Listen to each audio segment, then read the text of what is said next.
Welcome, everybody. Welcome back to the Better Sex Podcast. My name is Deborah Catt, and I am your shameless host.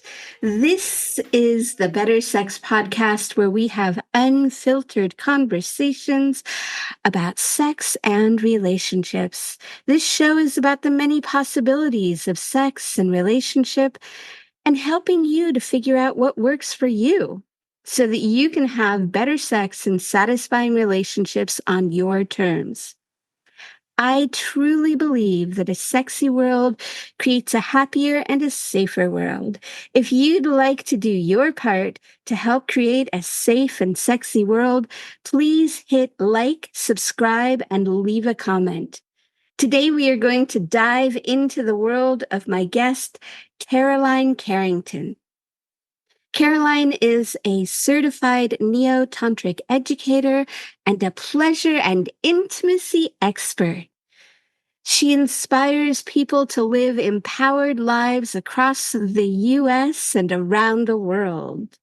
She is the founder of Sarasa Tantra, and carries the dream of this lineage to expand people's experience of pleasure, intimacy, and connection throughout relationships, with play and dynamic and erotic meditation.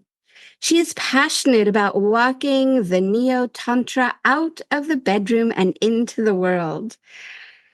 I am particularly excited to have her here, as we have been colleagues and friends for many, many years across many different experiences. And I am delighted to have her as a guest here so that we can learn more about the world that she brings to the work that she brings to the world and her personal journey. So welcome, Caroline. Thank you so much for having me, Deborah. I'm so delighted that you're here. I know that you have quite the story, and I'm wondering if you'd be willing to share, like, how did you get here?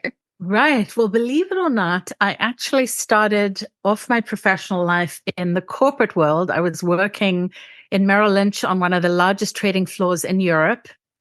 And then once I arrived in the US, I found myself in a field of hippies in Southern Oregon at a 10-day workshop, sort of living workshop experience.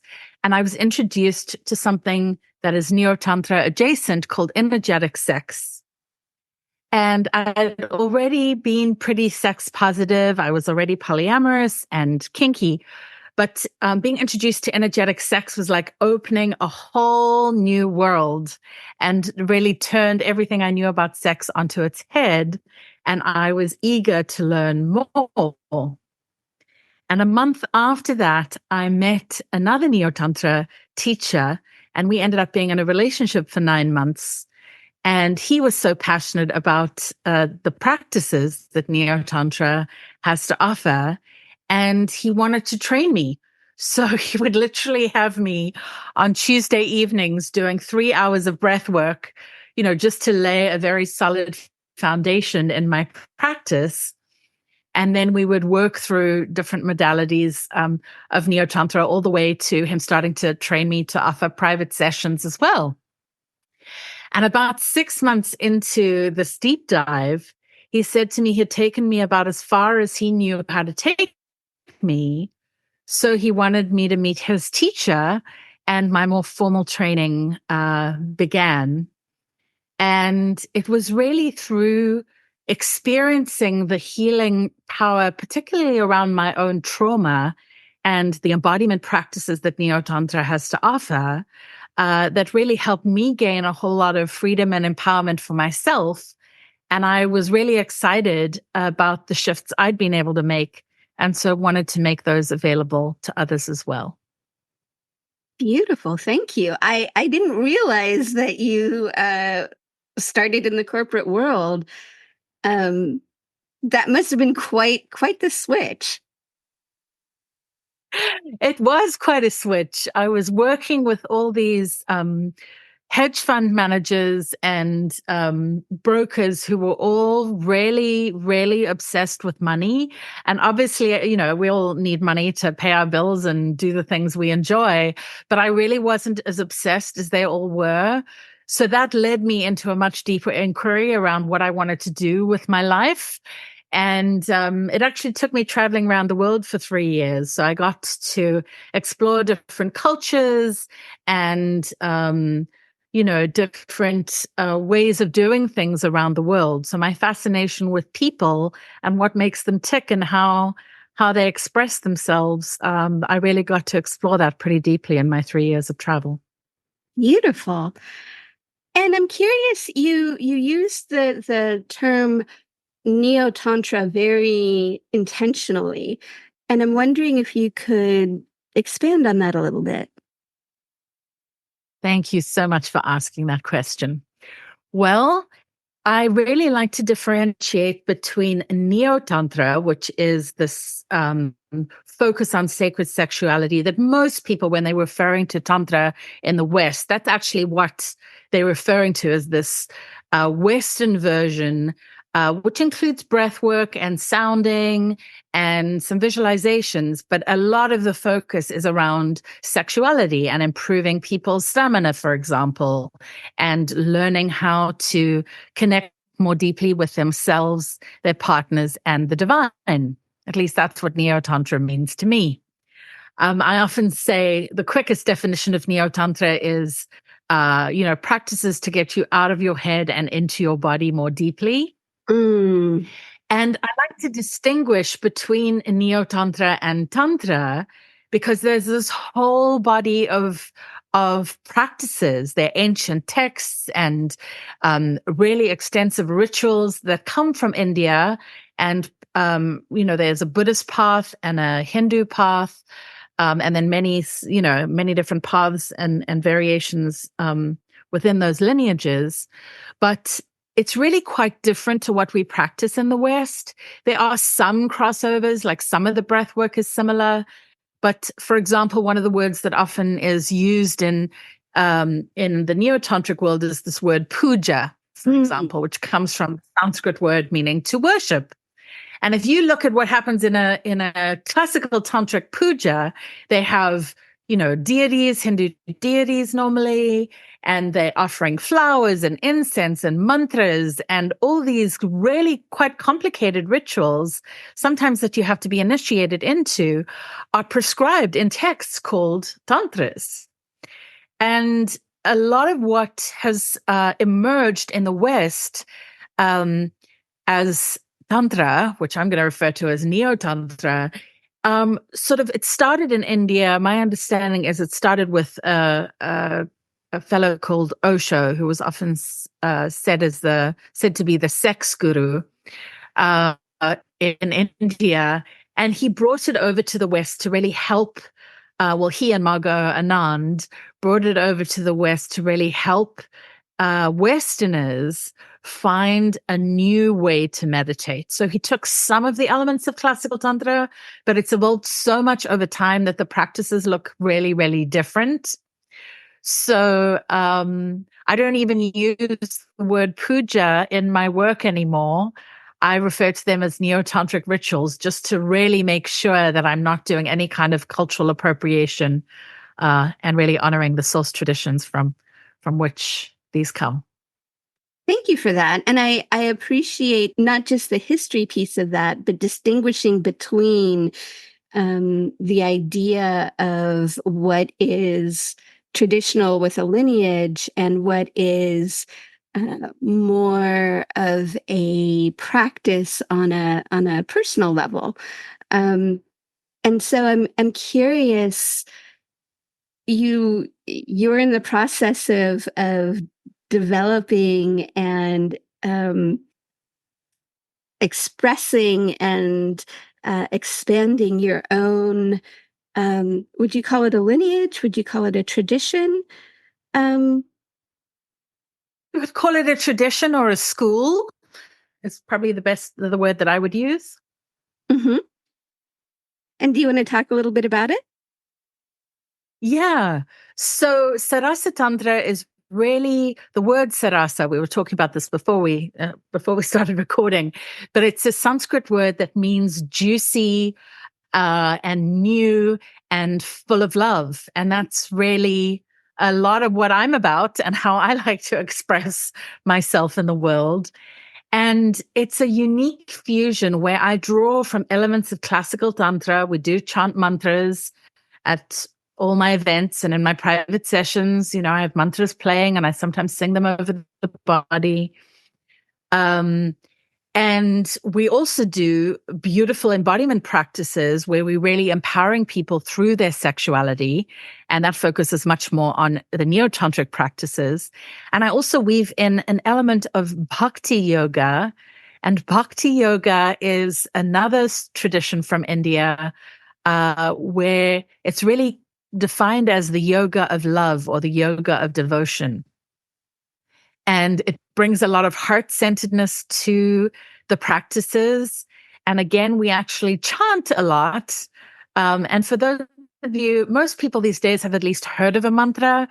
I'm not certainly trying to convert anybody to any kind of religion, but the essence of what a mantra is that it's a tool for the mind.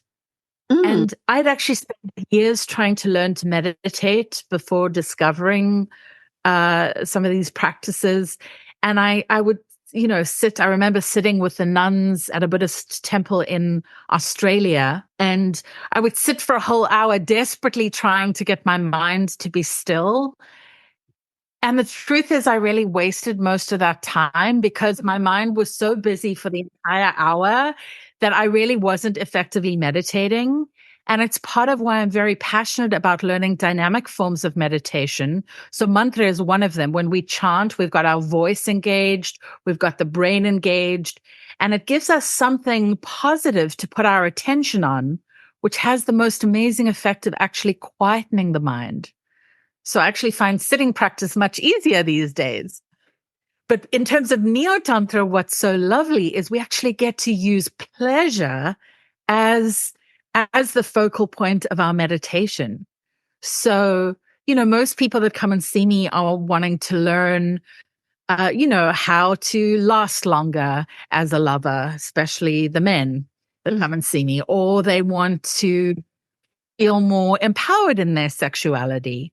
And learning how to access pleasure is a really beautiful way to work on oneself. And it can be a really potent way to access transformation. So telling people that they get to focus on pleasure instead of on all the deeper issues, we'll get to those. They often say the issues are in the tissues. So when you get people excited about, for example, quadrupling their orgasm, which I can teach people through pretty simple techniques, actually, you can learn to really empower yourself and quieten your mind. So I don't know if you've ever experienced this in your work with couples, but so often when I see folks, they're always distracted by the kids or work. And even when they set aside some time for date night, even if they manage to make that happen, if they've been married for a while, they sort of get there and they can't turn off the to-do list in their head. Mm-hmm. So these practices really give us some tools to help quiet that monkey mind, to help calm it down so we can drop into being exquisitely present, both with ourselves and our partners. And when we do that, the results are honestly quite astounding with what can happen in the depths of the intimacy and connection possible. So good. Yeah, I really appreciate your admission of sitting and having such a hard time with sitting meditation, because I think that's a real, one of the things that I often see is not just in the Tantra tradition, Neo-Tantra tradition, but also in others where it's like, because we didn't do things right, or we weren't able to get the results that we think we're supposed to, then we bring shame into things. And so when that shame monster comes up, we generally will stop doing the thing. And so I love that you found a way that actually works for you. And I think that's one of the beauties of so many of the tools of this practice is that not only do they help to have more pleasure, have more connection with ourselves and others, but they also help us to see that, these bodies are amazing, and, sensuality and pleasure is amazing, and that, the shame that we may feel doesn't have to be there. And so I know that you have a lot of, you mentioned the monkey mind, and I know one of the pieces that you work on a lot is your monkey mind makeover. And I'm wondering if you could talk a little bit about that. Yes. Well, that's, I used to teach that as a public class, but I mostly share. I've learned that taking students away for a weekend or a week-long retreat actually gives them the spaciousness to dive in more deeply. So I normally teach that as part of my retreats these days. But what I mean by the monkey mind makeover is that we use practices like dynamic breath work and chanting mantras. Mantras can be really complicated. With my spiritual community, I chant like a 40-verse mantra every day. But that's way too much for most folks. So I start them off with simple mantras. There are different mantras called the bija mantras for the different energy centers or chakras in the body. And that's a way to actually turn your energy body on. And when we're chanting, one of the things I love about it is we're not only making sounds, which gives permission for our voice, but we actually allowing ourselves to sing ourselves alive. So often people are actually quite repressed vocally, and we've been told either to be quiet as a child, or we've been shamed for having sex. Often when we were first having sex with ourselves through self-pleasuring, we had to be really quiet because we lived with our parents, and we just got into this habit of not really giving voice to our pleasure. And I find mantra is a really potent but gentle way that works on this, the subtle energetic levels to really help empower the voice. And if you feel empowered in your voice, you can get better at asking for what you want. You can state your boundaries more clearly. You can therefore get your needs met. And that can be, in the bedroom. That can be with your kids if you have children. That could be at work if you're going to your boss and wanting to ask for a raise. If we feel more juiced up in our whole selves, including in our throat chakra and this throat center, I find mantra is a really potent way to get that activated. So each time we chant, we're actually empowering our voice. And we can do that a lot of ways. When I work with trauma survivors, for example, who've often taken or had their voices taken away by the perpetrators, sometimes it's appropriate to, literally scream no, or even, I don't know if I'm allowed to curse on your podcast, but Please even use the F word. Okay, so even to say fuck can be a really powerful way to clear out that chakra. So sometimes that's appropriate. But if we want to give a tool for the mind, a simple one-line mantra with like 4 or 5 words can really just help to open up the juices and get the channels flowing, and then give us more permission to ask for what we need and what we want in ways we may not have felt empowered to do so before. Thank you. So, can you take us through? So first of all, for those of us, or for those who are listening that may not be familiar with the word chakra, would you be willing to take a moment and kind of explain that a little bit? Yes, thank you. I forget we are both of us are in Northern California, so most people here know what the chakras are. But chakras at the most basic level are energy centers or wheels in the body. And depending on which energy system you focus on, even in the yogic texts, they have different systems. Sometimes it's 5, sometimes it's 7 chakras, sometimes it's 12. The reality is there are actually chakras or energy centers at every single joint of the body. And it basically helps the energy move through the system. So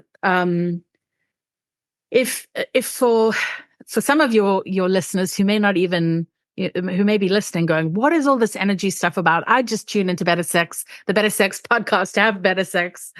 There are actually nerve ganglions at different parts of the body where these chakras are located.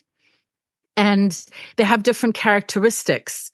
So, for example, the root chakra, which can be linked to our perineum or the anal cavity and the prostate, that is linked to our connection to the ground and the earth and how stable we feel, and even to the level of abundance we allow into our world. The second chakra, for example, is focused around the sacrum. And for women, it's actually very connected to the G-spot. So there are very practical ways where you can access the chakras. But it's amazing to see, especially for women, how much emotion, for example, can be held in these energy centers in the body. And so often memories or trauma triggers can be held there. And until we actually access them, perhaps through touch, even stillness can be really profound. We don't always know how much we're holding on to. The second chakra is often connected very deeply to the element of water and to our emotions. So allowing these chakras to be opened and for the energy to move from the lower chakras to the upper chakras is really what the practices are all about. And for those that are already going, wow, this is sounding far too esoteric. I don't want to learn all this stuff. I just want to have better sex. I get it, because that's what I was like when I first discovered these practices. But for example, one of the things I love to teach is ejaculation control and mastery. And that's a very technical term for teaching a guy how to have more stamina. So, for example, I'm not even interested in putting my makeup on to have sex for, I think the national average is about 2.5 minutes. That seems a little wasteful to me. I want to be able to play for hours with a partner, time allowing, of course. But we've got to be realistic, especially for men that are hitting middle age, for example. Their veracity can sometimes wane a little, and they're not, they're not able to recover as quickly as they could when they were sort of 18 or 21. The refractory period is longer. So there are tools and techniques that we can teach to help shift the energy from the second chakra and move it into other parts of the body. So things like full body orgasms are possible, or non-ejaculatory orgasms are possible. And that means if you can learn how to not ejaculate every single time you have an orgasm as a person with a penis, then you can actually keep going for as long as you like.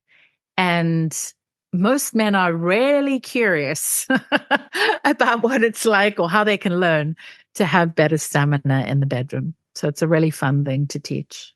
Beautiful. One of the ways that I talk about chakras and, opening them is if you imagine a hose, right? And there's water that's trying to move through the hose and there's a kink somewhere. It builds up on one side and then there's a deficit on the other. And so when we can, unkink, if you will, there's a lot more power and water that can move from one part of the body to the other. And, going back to talking about the gentleman on the trading floor, when they have all of that energy up in their heads, They're not as in tune to their bodies. And when we're not in tune with our bodies, we're missing out a lot on pleasure, but we're also missing out on the many different sensations and ways in which we can play with the body. And I want to bring the attention back to the mantra and the use of the voice and how that vibration, each of the mantras have different sounds, and the different sounds do different things. And I'm wondering if that's something that you can talk about a little bit. Sure. I'm very passionate about that. So there are lots of ways we can turn ourselves on. And I think I want to jump back for a second just to what you referenced about people just being so in their heads. Because I know living in the San Francisco Bay Area here in California, we have a lot of people in the tech industry, for example, and they're all brilliant at what they do. For example, they might work for Google or Apple or, be some kind of software engineer. But the West is very glorifying of the mind and the intellect. And there's nothing wrong with that. We want to use our intelligence and use our brains. It's a very sexy organ in and of itself. But people often spend so much time focusing on that they're then disconnected with the rest of their body, really the rest of their instrument. Mm-hmm. So you're only really playing with one part of self. And the idea is the tools in NeoTantra help you reconnect with the rest of your body so that all your whole system is turned on, and you're actually able to make pleasure move more freely through the body instead of being trapped in your head and then literally not being able to feel sensation even in other parts of your system. So, there are many ways to work with the chakras, and you can do it through ancient practices called yantras. Those actually come from classical tantra, where you have a geometric representation of the chakra. And so that's one way, but that involves a lot of visualization and is normally, a little beyond what most people are wanting to learn right in the beginning of their journey. As I already referenced, you can do it through touch. So you can literally turn yourself on by touching these different energy centers in the body. And you could tap them or trace clockwise circles to wake them up. But I find mantra is a really potent way to activate them. And it does it in a very subtle way. So it's not overwhelming for the system. And at least in California, most people have at least heard the mantra Om. So Om is the sound that started the whole universe. And it's pretty, internationally, many people have heard of that word, even if they're not into Indian spirituality of any kind. And the Bija mantras, once you know Om, you've actually got the sound for 1 to 2 of the chakras anyway. So you only need to learn another 5 more. And they all sound very similar to Om. So it's a very easy way to help turn yourself on. And as I said, empower the voice at the same time as well. And hearing you say that, I am curious about, a couple things. So I love that you brought in touch. And as I'm listening, it occurs to me that in Tantra, both traditional and neo-tantra, there are practices that involve each of the different senses. You mentioned yantra, which is very much about visualization and touch and mantra. And there's also, the making offerings of incense and fragrant flowers. And so I hadn't really thought about that before, but it really is a full sensation experience. And I love that you're bringing attention to the sensations in the body, so that people can start to notice, like, oh, what am I feeling here? Is it a buzzy feeling? Is there a temperature to it? Is there a direction to it? And I know with sound, there's a big bringing together of those different sensations. I'm wondering if you'd be willing to take us through uh, a mantra, so that we could experience that, and then maybe talk a little bit about how that connects to empowerment, how that connects to sexuality. Sure. Well, the sound Om is really three. I'll just focus on the one mantra because I'm not going to teach all of the beach mantras on this podcast. But if we just play with the mantra Om, first you've actually, to sustain the sound, you've got to be able to breathe more deeply. Because if there's no breath, if there's no prana, then there's no life force in your practice. And literally on a physiological level, if there's no breath, you're not going to be able to make any sound. Mm-hmm. So you've got to do a deep inhalation, and then you want to allow the sound vibration to move through the body with the letters A, U, and then M. So you would inhale deeply and sound out Om.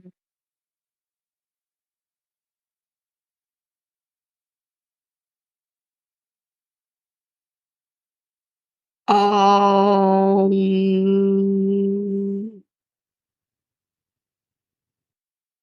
Yes. So the more deeply you breathe, the more you can actually learn to sustain the sound and feel the vibrations as they move through the body. And what you'll notice if you're paying attention is when you close your lips for the M sound, the vibration is actually happening on your lips. So you're turning your lips on. But there's a resonant feeling through the body and actually through the skull, even from chanting that one mantra. Now, we may be getting off into the esoteric weeds for some of your listeners who, again, are just wanting to have better sex. So let's get back to orgasm and how sound can support orgasm.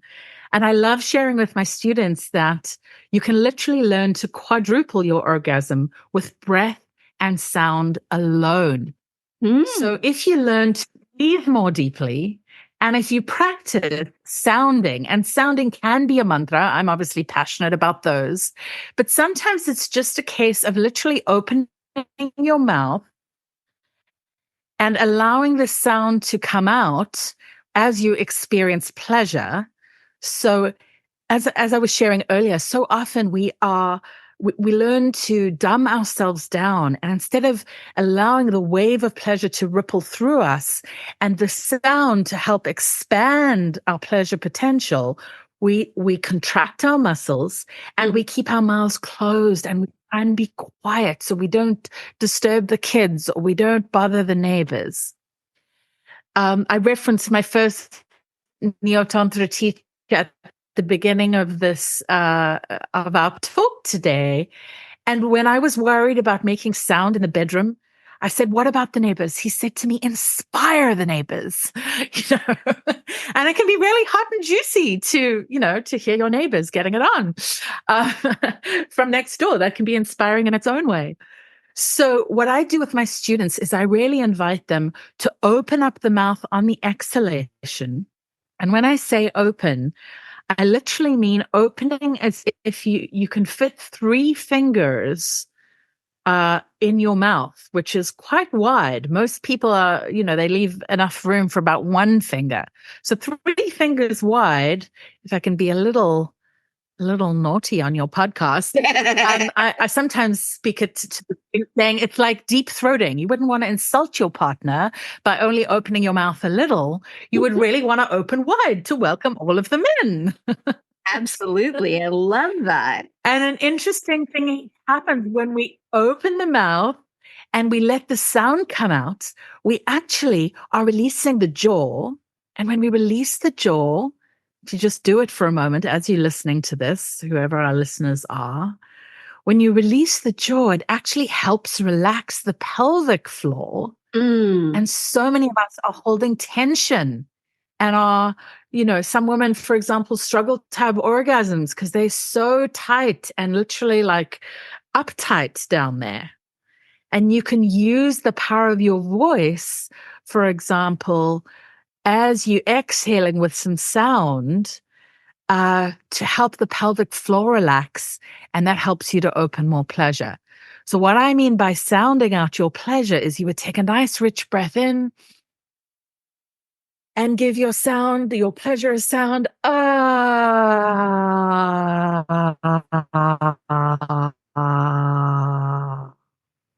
if you want to quadruple your pleasure, when you get to the point of orgasm, I normally train students to have practiced this breathing and sounding for a couple of hours before we get to the point of orgasm. But when we do, you want to take the biggest breath of your life, literally as if your life depends on it, and inhale deeply and open up the mouth.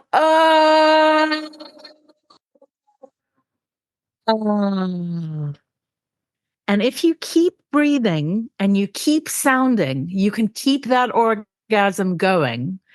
And this is what leads to quadrupling that orgasmic pleasure, which is certainly a mind-blowing experience for most people. Oh my God, that is so good. And I just want to go back. There are a couple of things I wanted to point out because so first of all, hearing other people's sounds can be so erotic. And it's something that, for most of us, we're not even open to hearing our own sound, let alone someone else's. And unfortunately, many of us, when we hear the sound, it's usually not organic but it's usually the sounds of porn. And so I think, for me and for my own experience, being in a room with other women who were having an orgasmic experience was a profound opening.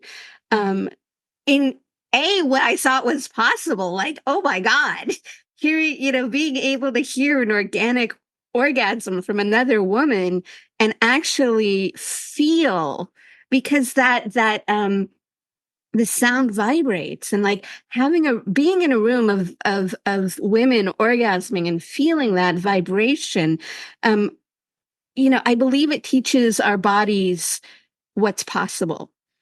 And from my own experience, when I really started playing with sound when one of my partners put headphones on me so that I couldn't actually hear my own sound.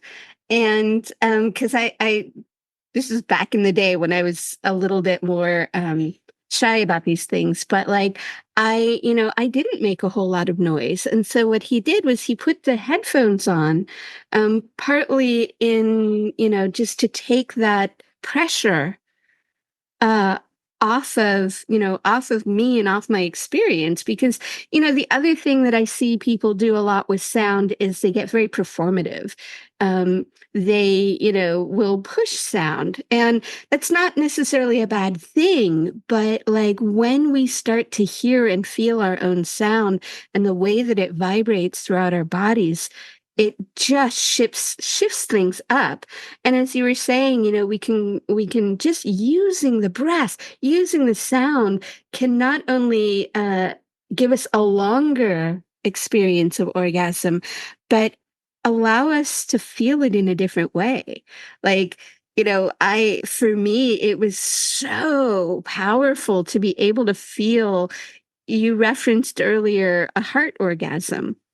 Like, what was it feeling like to actually have this vibration, not just in my genitals and my pussy, but also in my heart.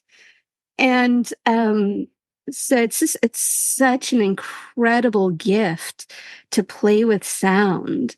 And yeah, so thank you. Absolutely.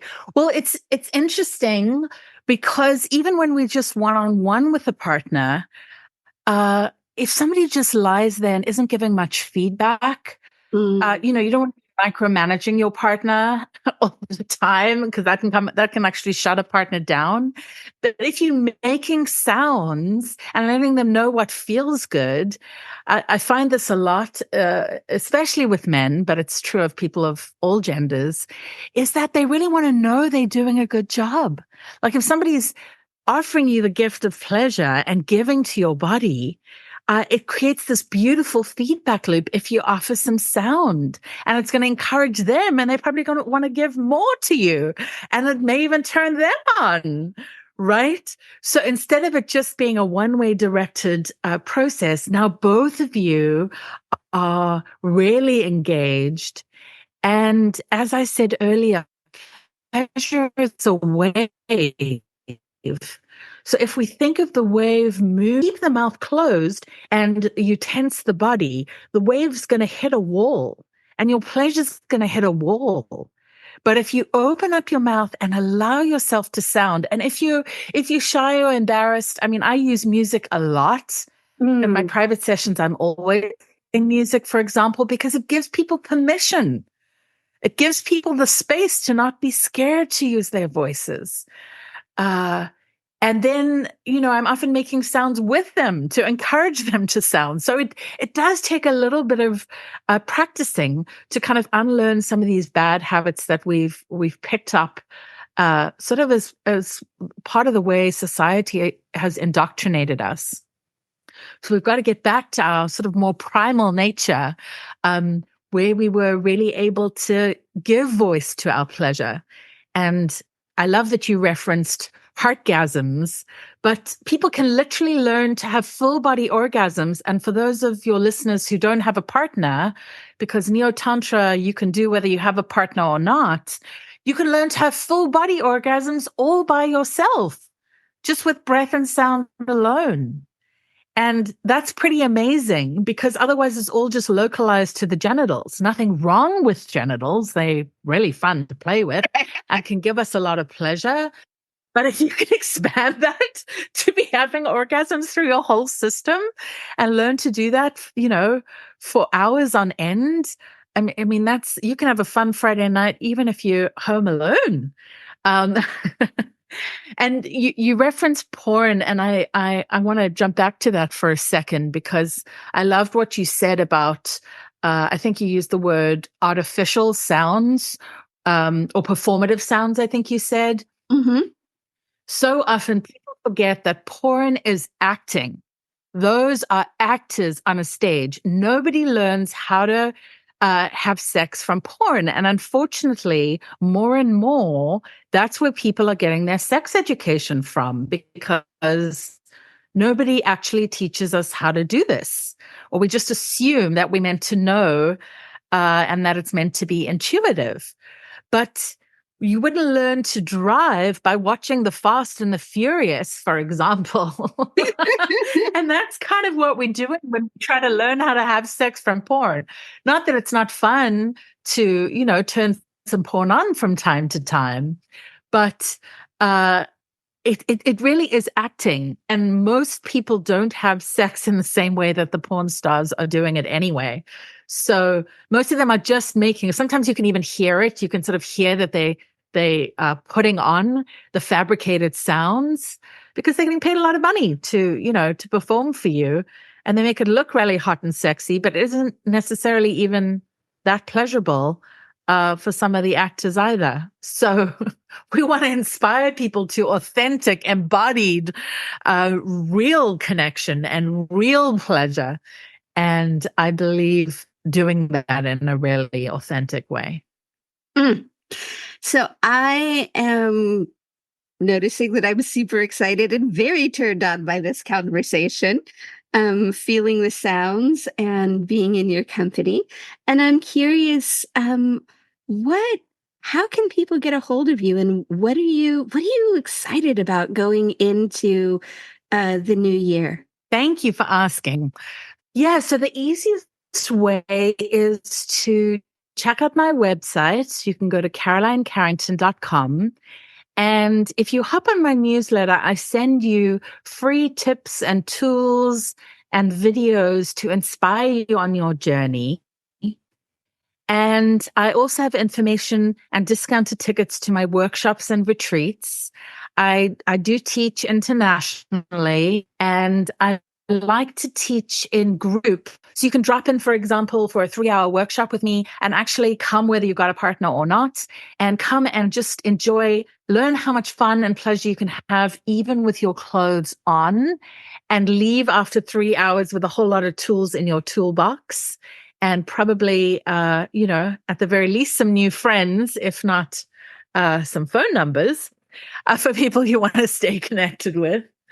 But really, for a deeper dive, it's possible in my weekend or week-long retreats. And there we've really got the spaciousness to journey through breathwork into mantra and really take a lot of these embodiment practices and focusing, for example, on touch as a meditation and turning our bodies on, even with our clothes on.